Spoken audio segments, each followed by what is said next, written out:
Hey guys, so I'm back and I'm going to give you tons of information today on fat loss for runners and building a better relationship with the scales. This is so common for a lot of runners and they have a poor relationship with the scales and it can impact the journey that they're going down. Now remember guys, make sure you hit that subscribe button if you want tons of information around strength and nutrition to help yourself move forward if you are a runner. Now let's get into it. So the first thing I want you to focus your attention on is weight loss and fat loss are two totally different things. And sometimes water retention can spoil a party. It can put you in a position where you are impacted with regards to your mindset because you step on the scales, you weigh maybe a couple of pounds heavier, and you're thinking to yourself, like, why am I not progressing and moving forwards? I'm focusing my attention on a caloric deficit. I'm eating health conscious foods and I'm gaining like weight and like why is this happening? And it can affect your mindset. And I want you to think of it this way: it's like fat loss will only show on the scales over around about 3 or 4 weeks. And the reason for this as well is the fact that water retention is going to spoil a party a little bit for a number of reasons. The first reason is for you runners, you do need to carb load and you're quite conscious about eating some form of carbohydrates before certain like long runs, maybe on the weekend or something. Now, the thing is with carbohydrates, if you are consuming carbs, because I say this to a lot of the clients that I'm working with, I obviously work on this method quite a lot, which helps a lot of runners drop body fat, as I ask them to put themselves in a caloric deficit for maybe like 5 days of the week, and then 2 days of the week, I ask them to push their calories up to maintenance, but they change their foods around. So it's more performance nutrition, so it's more carb-based foods. Now, when you're consuming more carb-based foods, let's say, for instance, when we go into the weekend, you're going to gain water weight for a reason. Every gram of carbohydrates that you consume, you're going to retain around about 4 grams of water weight. So naturally, maybe towards the weekend, you may retain a little bit more water weight and it's going to show on the scales. So you step on the scales after like, let's say a long run and you're actually like 2 pounds heavier and you're like, why is this happening? And you might feel frustrated and you might restrict yourself as well. You may like rein the calories back in, take some of the carbohydrate foods away. In reality, that's not going to help you move forwards long term because if you go into runs under fueling, you're potentially going to overeat down the line. And then that's going to impact your fat loss results long term. And in reality, we don't need to do that because we're probably still in a caloric deficit for the whole week to move forwards. Because I think of it this way is like I don't relate like a caloric deficit to 24 hours. I look at it like of a period of a full week more than anything else because I think that's quite helpful for you to consider focus your attention on. So there, that is one reason why water retention with regards to carbohydrates. It can also relate to a number of other things as well, especially for ladies as well, through certain periods of the month as well, menstrual cycle, hormones, anything like this at all, you can potentially retain a little bit of water weight as well. So it's going to put you in a position where you feel like you're not dropping body fat, you're in this caloric deficit, and I'm not moving forwards because it's not showing on the scales. I'm actually heavier this week. So you maybe weighing yourself, each week, and you've noticed maybe over a couple of weeks that you've not dropped any weight at all. And then maybe over one week, you might find that you've gained a couple of pounds, and you're like, why is this happening? Am I progressing and moving forwards with my goal at all? And what this can do is then it can put you in a position of a negative mindset. And when we're in that negative mindset of like focusing attention too much on the scales, what happens then is, as I mentioned to you then previously, we restrict. And restriction will always come from a binge cycle afterwards. Maybe not like straight away, but it will do down the line. And you just don't enjoy the journey that you're going down. Your runs feel quite challenging because you're restricting, you're edging on the side of caution, you're pulling back on the calories slightly, you're taking foods away, your runs aren't feeling great at all, your energy levels aren't there, you're not performing at your very best. In reality, that's going to impact your mindset as well. So it's always relating to nutrition on this as well, relating to the scales and where you are moving forward to things. So water retention can impact things in a number of ways as well. I want you to think of it that way. Now, the thing is with fat loss as well, is it takes 3,500 calories to be in a caloric deficit to take foods away to lose a pound of body fat. Now that can be done within a week really well. I probably would say that's like, a reasonable amount of calories to lose within a week. But sometimes that might not be something which is sustainable for a lot of people. It may be like we lose a pound of body fat within like 2 weeks. I think this is more of like a slower approach, but more of a sustainable approach for us to work on. So I think that's something which is really helpful for you to consider because you might actually drop a pound of body fat within a week or within 2 weeks, but then it's not shown on the scales because even though you've dropped a pound of body fat within a week or 2 weeks, because you're holding on to a little bit of water retention, it's pushed your weight up a little bit more. So you're in a position where your scales haven't moved, but you've actually dropped body fat. And this is a thing which can feel really frustrating. So I feel like over like 3 to 4 weeks, like looking at over like a monthly period, over long durations of relating fat loss to the scales is actually more helpful for you guys to consider. That would be really helpful for you to consider, but also as well looking at different measurements. Like, I don't think photos, you're not going to see like noticeable changes over a really short period of time, but over like 30 days, you will notice some form of changes in your body composition. Because the main thing as well is you're looking for fat loss for maybe, a number of reasons. You might want to be doing this because you want to lose weight because you feel lighter within your runs and it makes it a little bit easier for you to move. That's one reason. But I think probably the very most important reason why you want to actually drop body fat is you just want to look better.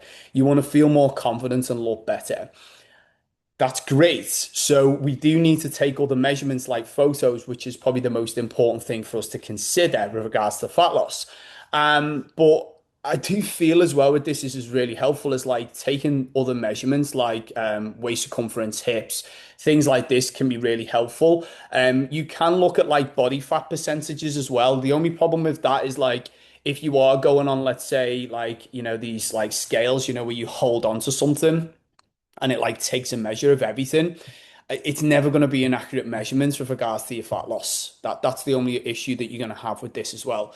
The only like other measurement that you could potentially take with regards to fat loss is like a DEXA scan, which is probably going to cost you a certain amount of money to do this, and it can get quite expensive. So that's going to give you more of an accurate measurement than let's say, on them like body fat scales where you hold on to them and everything else and you step onto them with your shoes off and socks off and everything else and it gives you your body fat measurement.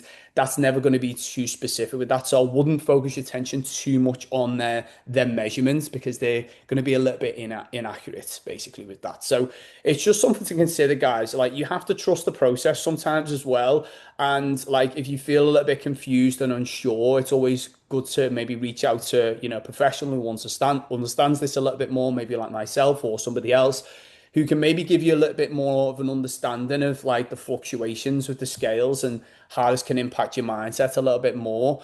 And you tracking your foods as well, as if you're doing this, you're adding everything in.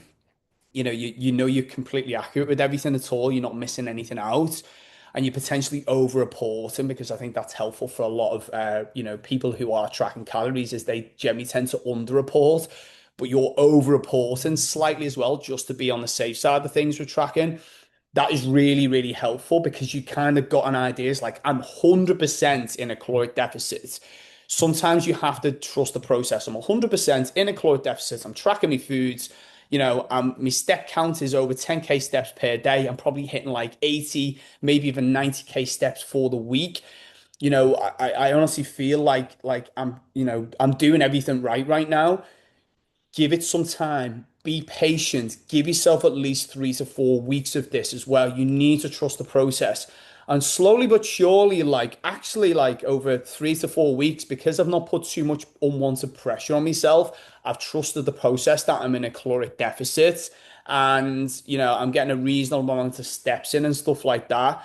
And I'm still fueling myself relatively well when I'm doing my runs and stuff. I'm just trying to trust this process and understanding that this is going to be a little bit of water retention, which is going to happen sometimes as well, whether it's like hormonal time of the month for ladies, or it's like certain types of, foods that I'm consuming, which is potentially holding on to a little bit of water weight. I know that's sometimes going to be the case. I'm just going to trust the process over 3 to 4 weeks. And then slowly but surely, you should notice that the scales will drop down.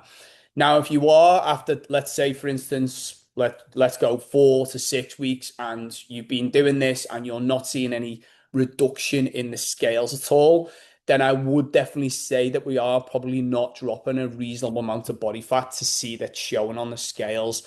And it may be something that you need to consider looking at and a little bit more information, and then maybe reaching out to someone who maybe give you a little bit more support on that as well, that guys, because I think that is really, really helpful for you to consider. So focus your attention on that, because I think it's really helpful for us to understand the process with regards to fat loss and how it can impact our relationship with the scales, and the fluctuations with water retention can be really, really helpful. The last thing I want to bring up as well, because with you guys as well, you want to maybe run faster. That's the reason why you want to, lose weight, or you want to like look a little bit better. You want to feel more confident in how you look and feel. Does that genuinely be like totally on fat loss? Is that totally on fat loss? Because I don't think that's necessarily the case. If you want to run faster, it doesn't always come from fat loss. If you want to look better and feel confident, that doesn't always come from fat loss either. It probably comes from muscle gain. Because if you have a holding on to muscle mass, because this is what I like coach clients on a regular basis, is them prioritizing fat loss is great. But I also say to them as well, is like, it's really important when we're in a fat loss process that we are either gaining some muscle mass, which I find is quite hard for people who have been training with resistance training for a regular period of time. It's going to be really hard for you to do. But if you're like untrained with strength training, you've not done it at all, and you started implementing strength training and it's quite new to you, then I do think you can gain muscle mass when you're in a caloric deficit, when you're dropping body fat. But for majority of people as well, it's just about holding on to muscle mass, which is really helpful. So just remember that, like, us looking better, feeling more confident in how we look and feel, that's not necessarily going to come from like fat loss alone. It's going to come from muscle gain. And you running faster times and running quicker isn't just going to come from fat loss alone. It's going to be focusing attention on muscle gain as well. And I don't really want to discuss too much about muscle mass and that. I'll leave that topic for a different discussion. But I just want you to be aware that like we need to make sure that we are prioritizing that as a goal as well, of looking better, feeling better, being in our best possible shape, our most confident self, and also running, faster times will come from that. Because if you're in a position, this is really important as well, is if you're in a position where you just prioritize fat loss and you don't even consider holding on to muscle mass, or even consider going through certain phases of building muscle mass when you're not in a caloric deficit, then it's going to impact us in some form of way. You ain't going to look in your best possible shape and being, the most confident self if we're losing muscle mass. And also as well, you're not going to run the best possible times, because if you're losing muscle mass, it's going to impact things like recovery issues as well. So I do think it's helpful for you to consider the reason why you're actually wanting to lose weight in the first place. Because that measure is if it's the only measure that you focus your attention on and you're not prioritizing other goals of things like building muscle mass, then we're probably missing something right now as well, guys. So just consider that. And I think this is really helpful. But if you like you're just really confused with like the scales and how it's impacting your relationship with that, the journey that you're going down, the fat loss process, you're not necessarily progressing and moving forwards, then there's always an opportunity to chat to me further on this as well. Within my channel, there's going to be a link that you can click for a quick call with me, and we can discuss a little bit more information of how I could potentially support you.